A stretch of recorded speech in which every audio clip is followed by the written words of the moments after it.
Maya Thompson's fingers traced the embossed logo of Thompson & Co. on the storefront window, still unable to believe this was real.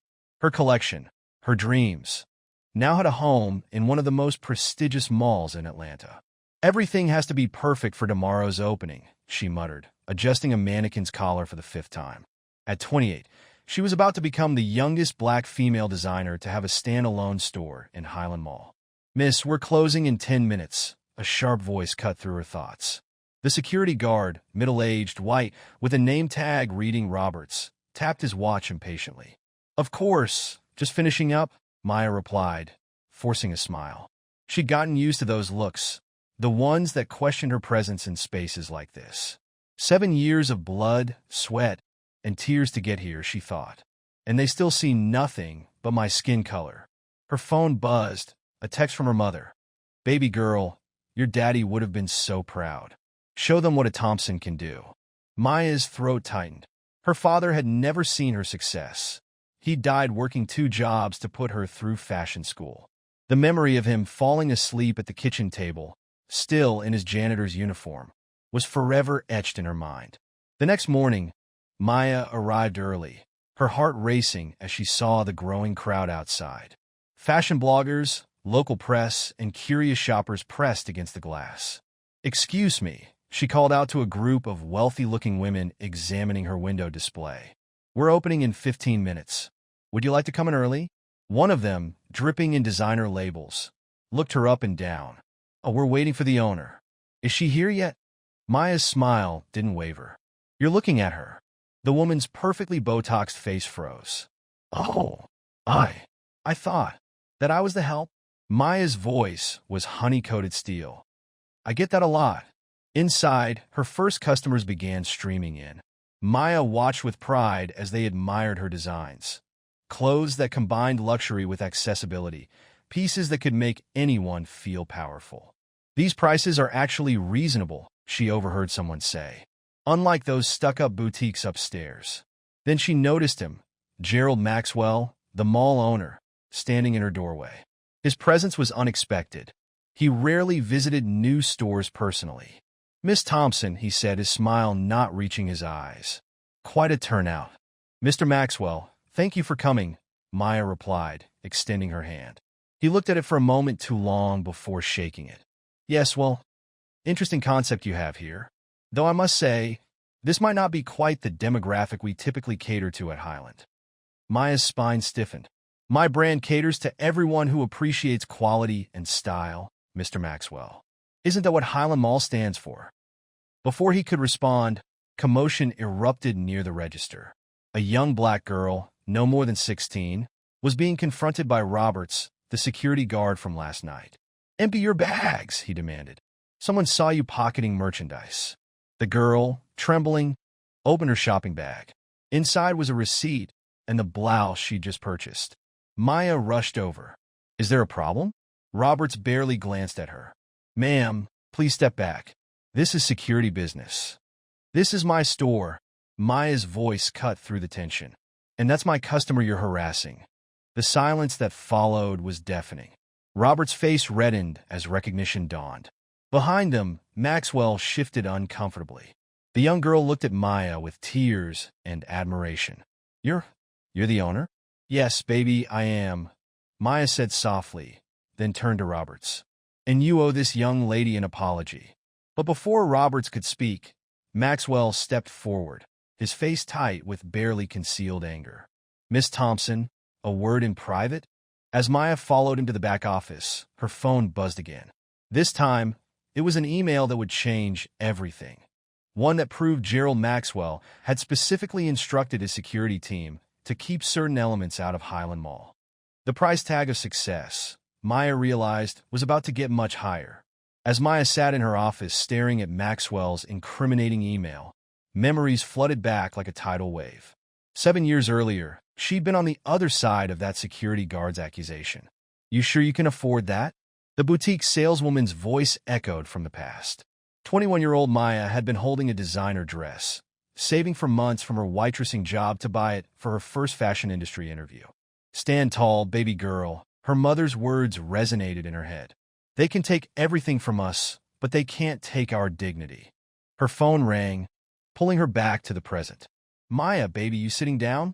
Her mother's voice trembled. Mama, what's wrong? I just saw the video. That security guard with that young girl in your store. It's going viral. Maya's heart stopped. Someone had recorded the incident. And baby, her mother paused. I recognize that guard. It's Richard Roberts, the same one who accused you of stealing when you were fixing Mrs. Davidson's dress. Maya finished, her voice barely a whisper. The memory hit her like a physical blow.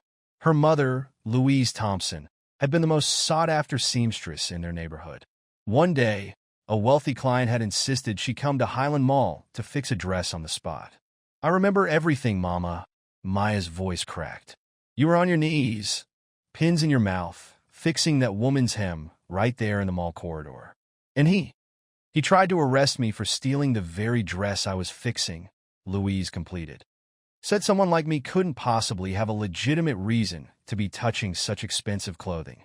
Maya closed her eyes, remembering her mother's humiliation as Mrs. Davidson finally appeared and cleared things up. No apology was ever offered. That day changed everything, didn't it, Mama? It sure did, baby. That's when you decided to start designing. Said you'd make clothes so beautiful, no one would dare question who deserved to wear them. A knock interrupted their conversation. Maya's assistant poked her head in. Miss Thompson, there's someone here to see you. Says she's Mrs. Davidson's daughter. A tall woman in her 30s walked in, her expensive perfume filling the room. Miss Thompson, I'm Catherine Davidson Pierce. I believe you knew my mother. Yes, Maya started. My mother passed away last month, Catherine interrupted. But before she died, she told me about your mother, about what happened that day. She never forgave herself for not speaking up sooner. Catherine placed a folder on Maya's desk. Mother left something for you in her will. Maya opened the folder and gasped. Inside were documents showing that Mrs. Davidson had been a silent investor in Highland Mall since its opening. And now, Mother left you her shares, Catherine said softly. 26% of Highland Mall now belongs to you. Maya's phone buzzed again. Another notification about the viral video. But this time there was something else. Someone had dug up security footage from 7 years ago, showing her mother's humiliation at the hands of the same guard. History has a way of repeating itself, Catherine mused. But this time, you have the power to change the ending. Maya looked at the shares documentation, then at the viral videos spreading across social media. The same security guard, the same mall, the same prejudices. But something wasn't adding up. Why now? Maya asked, studying Catherine's face. Why did your mother wait all these years? Catherine's expression changed, almost imperceptibly. Because, she said, her voice dropping, Gerald Maxwell didn't just harass black shoppers. He destroyed my mother's life too. And I have proof.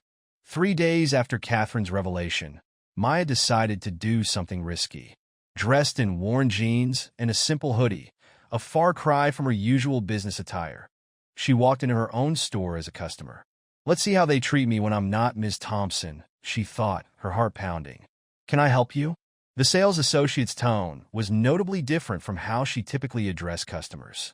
Maya recognized her, Jessica, hired by the mall's management, not by her directly. Just browsing, Maya murmured, pulling her hood lower. She watched as Jessica followed her movements, speaking quietly into her headset. Within minutes, Roberts appeared at the store entrance, his eyes scanning the space like a predator. Daddy always said, sometimes you have to let them show their true colors. Maya reflected, deliberately lingering near the expensive items. A white woman in designer clothes entered, immediately drawing Jessica's enthusiastic attention. Welcome to Thompson & Co. Can I show you our new collection? The contrast was stark, painful, and exactly what Maya had expected. Excuse me, miss. Robert's voice cut through her thoughts. Need to check your bag. Maya's hands trembled, not from fear, but from controlled rage. On what grounds? Store policy. Had some incidents lately. His hand was already reaching for her bag. Funny, Maya said, her voice steady. I don't remember implementing that policy. Roberts grabbed her arm. Listen here. Take your hands off me. Maya's voice carried across the store. Customers turned to watch. "Security," Jessica called out, backing away as if Maya was dangerous. "She's becoming aggressive." 2 more guards appeared. Maya could see phones recording the scene. "This is exactly what happened to that young girl. To my mother. To countless others. I'm only going to say this once," Maya announced, loud enough for everyone to hear. "I'm Maya Thompson, and I own this store." The silence was deafening. Robert's face contorted. "You right? And I'm Barack Obama. Call Gerald Maxwell right now," Maya challenged, removing her hood. "Better yet, call the board of directors. I own 26% of this mall as of 3 days ago." Jessica dropped her headset. Robert's face drained of color. But before anyone could move, Catherine Davidson Pierce walked in, followed by news cameras. "Perfect timing," Catherine said, her heels clicking on the marble floor. "We got everything on camera, including," she turned to Roberts, "your response to the store's actual owner." Maya's phone buzzed. A message from Catherine. "Check your email. Now." With trembling fingers, Maya opened her inbox. There was a video attachment, security footage from Maxwell's office. In it, Roberts and Maxwell were speaking. "Keep them out any way you can," Maxwell was saying. "These people are destroying the mall's image. That Thompson woman, she's just the beginning. First her, then more of them will want in. Can't have that." Roberts nodded. "Don't worry, sir. I know how to handle them. Been doing it for years." But it was the next part that made Maya's blood run cold. The conversation turned to Mrs. Davidson, and Maxwell revealed something that changed everything. "Old Lady Davidson didn't fall down those stairs 3 years ago," Maxwell sneered. "She was pushed. Shame she didn't die then. Had to wait all these years for her to finally kick it. At least her shares are mine now." Maya looked up at Catherine, who was fighting back tears. "He killed my mother," Catherine whispered, "and he thinks he got her shares. He doesn't know she changed her will 2 days before she died." But as the cameras rolled and the mall erupted in chaos, Maya's phone buzzed one final time. The message was from an unknown number. "Miss Thompson, I'm Robert's daughter. Before you release that footage, there's something you need to know about the day your mother was accused of stealing. My father wasn't acting on his own. He was being blackmailed. And I can prove it." Maya sat across from Sarah Roberts in a small coffee shop far from Highland Mall. The security guard's daughter, a nurse in her mid-30s, clutched a manila envelope with trembling hands. "Before you say anything," Sarah began, her voice barely steady, "I need you to understand something. My father, he's not a monster. He's a man who made terrible choices to protect his family." "Protect his family from what?"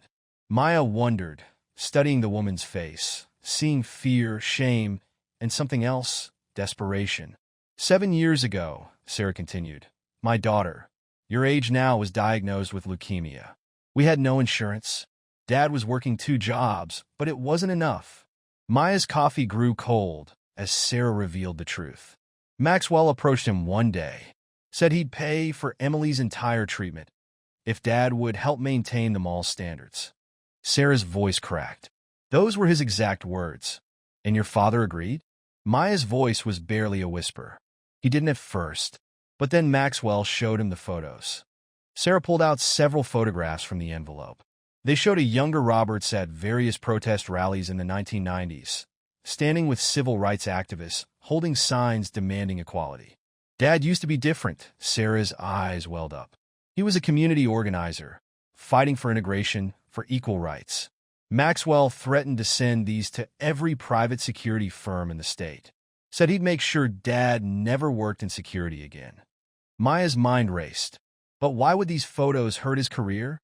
Because of what happened at the last rally. Sarah's hands shook as she pulled out one final photo. A police officer died that day. Dad tried to stop the violence, but Maxwell doctored the photos to make it look like your father was responsible. Maya finished feeling sick. Emily's treatment cost over $500,000. Maxwell paid every cent. But the price? Sarah wiped her tears. The price was Dad's soul. Maya thought about her own father, about the choices people make when their children's lives are at stake. "That day with your mother," Sarah continued, "Dad came home and vomited. He couldn't sleep for weeks.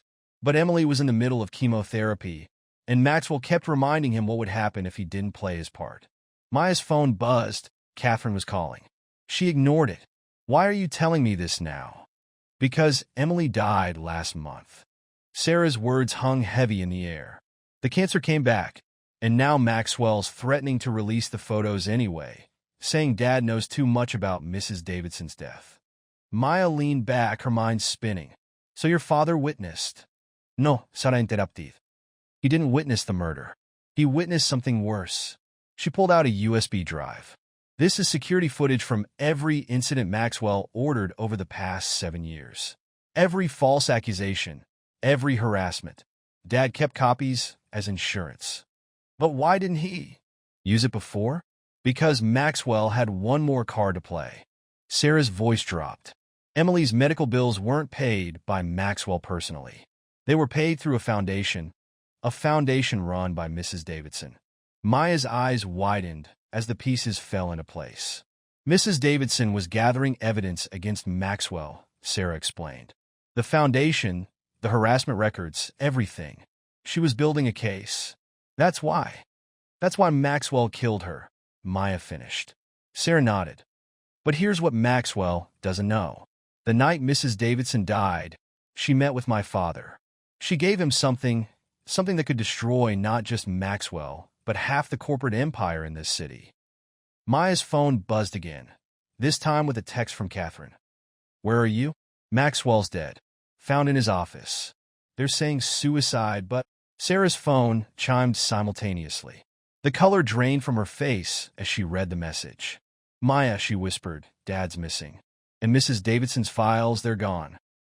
The Highland Mall buzzed with police activity as Maya and Sarah rushed through the service entrance. Yellow crime scene tape blocked Maxwell's office, where detectives huddled in intense discussion. How many secrets can one building hold? Maya wondered, her mind racing. How many lives destroyed to maintain an image? Catherine intercepted them near the security office. Where have you been? I've been trying to. She stopped, noticing Sarah. Who's this? Mrs. Davidson Pierce. Sarah stepped forward. I'm Robert's daughter, and I know what really happened to your mother.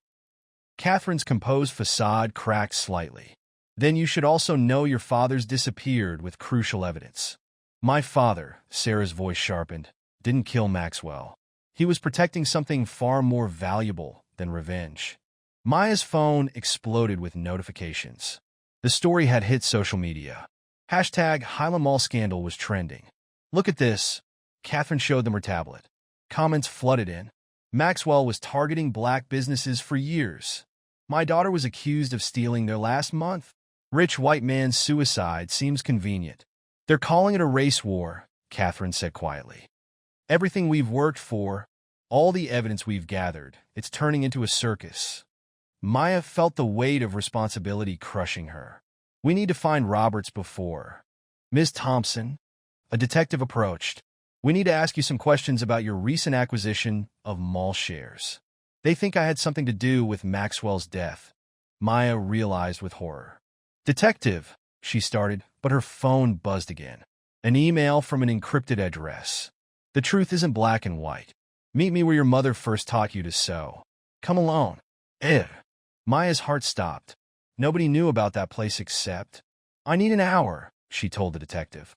Then I'll tell you everything. Ms. Thompson, this is a murder investigation, and I'm still a major shareholder of this mall. Maya cut in. 1 hour. As she turned to leave, Sarah grabbed her arm. You know where he is, don't you? Maya nodded slightly. Your father figured out the one place Maxwell would never think to look. The old community center stood abandoned on the edge of Maya's childhood neighborhood. As she approached, memories flooded back. Her mother teaching sewing classes to local kids, dreams being stitched together along with fabric. Robert sat in her mother's old classroom, surrounded by dusty sewing machines. Beside him lay a stack of files. Took you long enough, he said without looking up. Your mother always said you'd own that mall someday. Guess she was right. Why here? Because he finally met her eyes. This is where Mrs. Davidson first met your mother, where she saw her teaching rich kids and poor kids together, making them understand they weren't so different after all. He pushed the files toward her. Maxwell didn't just target black shoppers. He targeted anyone who threatened his vision of exclusivity. Mrs. Davidson was building something bigger than a case against him. She was exposing an entire network. The foundation, Maya remembered. It wasn't just for medical bills, Roberts explained. It was gathering evidence of systematic discrimination across the city's biggest businesses. Banks denying loans, schools rejecting scholarships, retailers profiling customers. Maya opened the files. Names, dates, recordings, a decade of documentation. Maxwell didn't commit suicide, Roberts said quietly. And I didn't kill him, but I know who did. Maya's phone buzzed one final time. A message from Catherine. I know you're with Roberts. Don't trust him. He doesn't have a whole story. Mother's death wasn't about race or money. It was about me. Maxwell was my father. Maya stared at Catherine's message until the words blurred. Her hands trembled as she looked up at Roberts, who seemed to read the shock on her face. She told you, didn't she? He asked quietly. About Maxwell being her father? You knew? Mrs. Davidson told me everything the night she died. How Maxwell had an affair with her while she was still in college. How he threatened to ruin her family's business if she kept the baby. Robert's voice was heavy with decades of secrets. Catherine was raised believing Richard Davidson was her father. Maya's mind raced. Every time I thought I understood this story, it twisted again. How many layers of lies are we dealing with? Her phone rang. Sarah. Maya, Catherine's here at the mall with the police. They're saying Dad stole evidence, that he killed Maxwell. They're calling it a hate crime. The perfect narrative, Roberts muttered bitterly. Black security guard kills wealthy white businessman. They'll forget all about Maxwell's crimes. Maya's fingers hovered over Catherine's message. Why tell me now? Why reveal this after all these years? Because, Catherine's voice came from the doorway, making them both jump. I'm tired of living in the shadows of powerful men's mistakes. She walked in alone, her designer heels echoing in the empty classroom.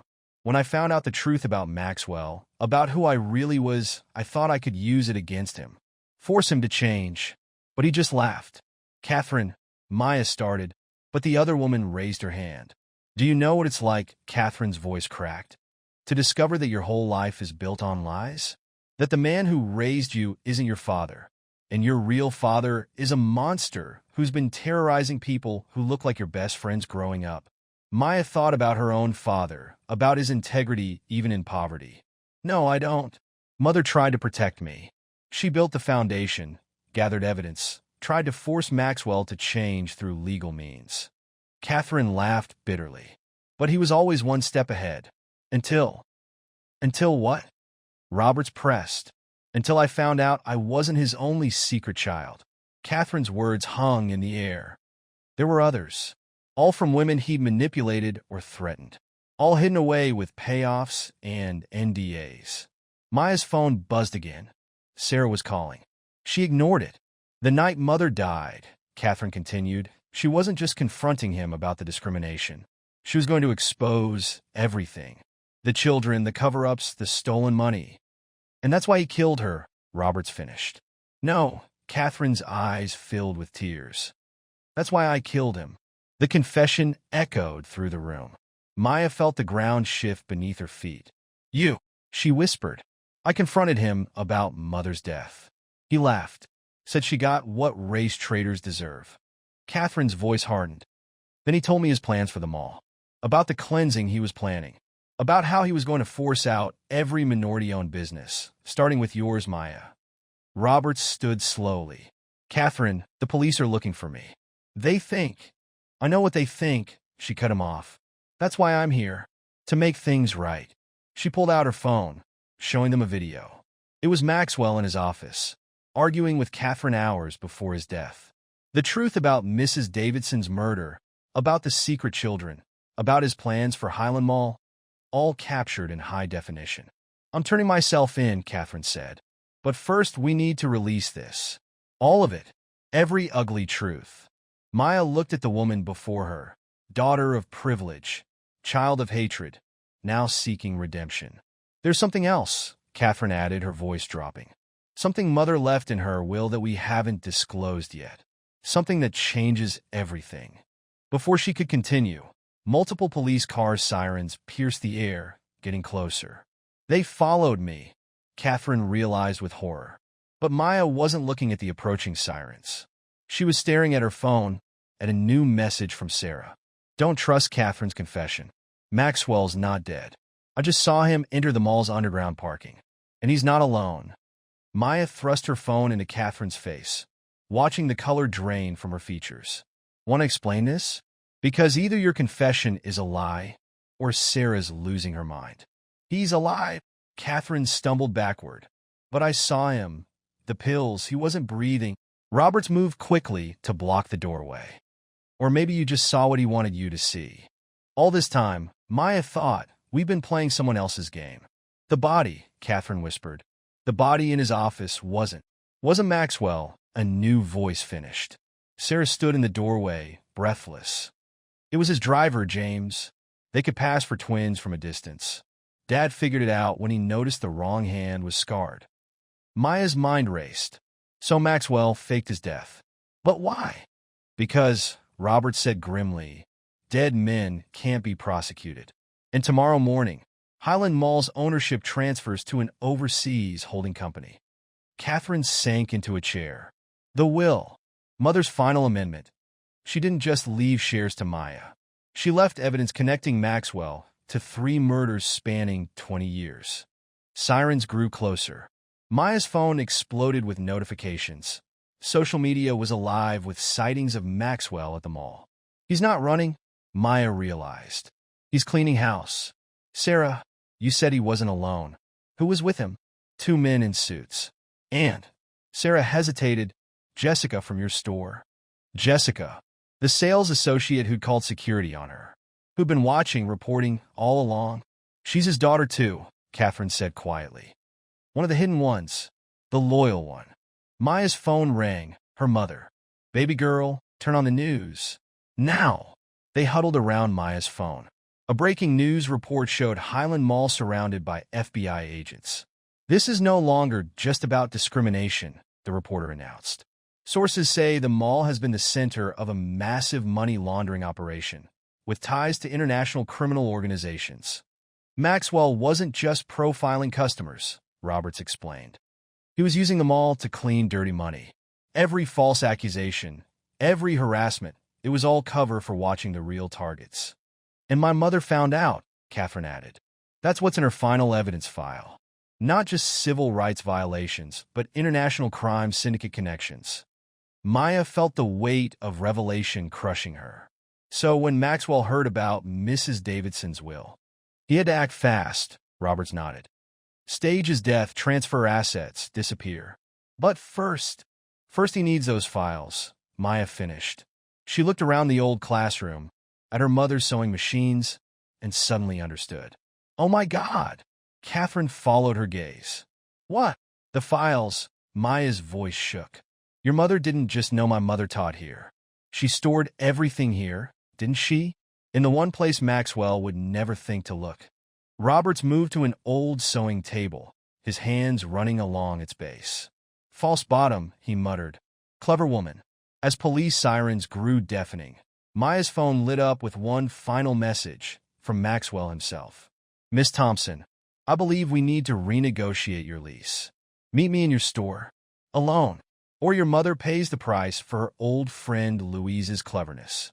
Maya looked up to see Sarah already dialing the FBI, Catherine pulling up building blueprints on her phone, and Roberts checking his weapon.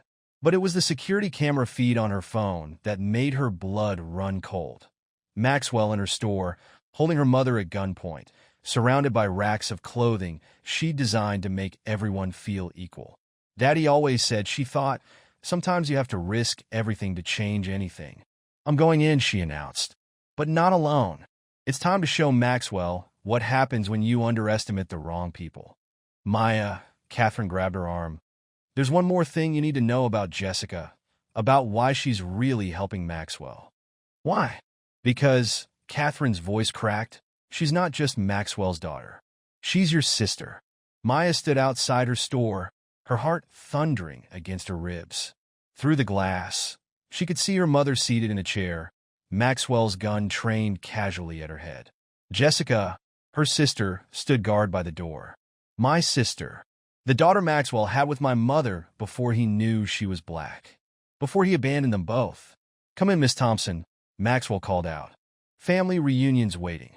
Maya entered slowly, her hands raised. Let her go, Maxwell. It's over. Over. He laughed. My dear, it hasn't even begun. Jessica, show your sister what we found. Jessica held up a familiar leather portfolio, her mother's old sewing kit. Inside, where the scissors and needles should have been, were USB drives and documents. Smart hiding place, Maxwell sneered. Louise always was clever. Wasn't she, Jessica? She was more than clever. Jessica's voice cracked. She was my mother, too, and you made me spy on her for years. Maya's mother looked up, tears streaming down her face. Baby girl, I wanted to tell you about your sister. But Maxwell threatened to destroy both of you if I ever did. Destroy them? Maxwell laughed. I gave Jessica everything. Private schools, luxury cars, a trust fund. You gave me shame, Jessica cut in. Made me watch my sister and mother struggle while I lived in privilege. Made me help you hurt people who looked like them. Like me. She's breaking, Maya realized. All these years of being Maxwell's perfect daughter. Enough! Maxwell's hand tightened on the gun. Jessica, the files. Now! But Jessica didn't move. Instead, she looked at Maya, really looked at her perhaps for the first time. You know what he made me do? Report every suspicious customer. Profile my own people. Watch my own sister being humiliated in her store. Jessica, Maxwell warned. Remember who you are. I know exactly who I am. Jessica's voice strengthened. I'm Louise Thompson's daughter, and I'm done being your weapon. Everything happened at once. Jessica threw the portfolio toward Maya. Maxwell turned his gun toward Jessica. Maya's mother kicked backward, sending her chair into Maxwell's legs. The gun went off. Maya screamed, but the bullet hit nothing but expensive fabric as FBI agents burst through every entrance. Roberts appeared behind Maxwell, his own weapon pressed against the man's head. Drop it, Roberts ordered. For once in your life, face what you've done. Maxwell's laugh turned hysterical. Face what I've done? Look around. Everything I built, destroyed by the very people I try to keep out. No, Catherine stepped in, flanked by federal agents. Everything you built was destroyed by your own hatred. The overseas transfers have been stopped. The syndicate connections exposed. It's over, Father. As agents led Maxwell away, Maya rushed to her mother, holding her tight. Jessica stood apart, uncertain, until their mother extended her arm. Come here, baby, Louise whispered. Both my girls. Finally. Hours later, as the media frenzy exploded outside Highland Mall, Maya sat in her office with Catherine, Sarah, and Jessica, watching the story unfold on national news. What happens now? Sarah asked. Maya looked at the documents spread across her desk. Ownership papers, evidence files, Mrs. Davidson's final amendments. Now, she said, we rebuild. Not just the mall, but everything it should have been from the start. A place where everyone belongs. Together, Jessica added quietly, reaching for her sister's hand. Maya's phone buzzed one last time. A message from an unknown number. Ms. Thompson, this is the district attorney. There's something you should know about your father's death 15 years ago. It wasn't an accident. And Gerald Maxwell wasn't acting alone. When can we meet? Maya looked at her family, old and new, broken and healing, and realized some stories don't end. They just change who's telling them. One more thing, Catherine said, pulling out a final document. Mother's last amendment wasn't just about the mall. She left something else. Something that changes everything we thought we knew about your father's death. Maya opened the envelope, and the truth about who really owned Highland Mall and why finally came full circle.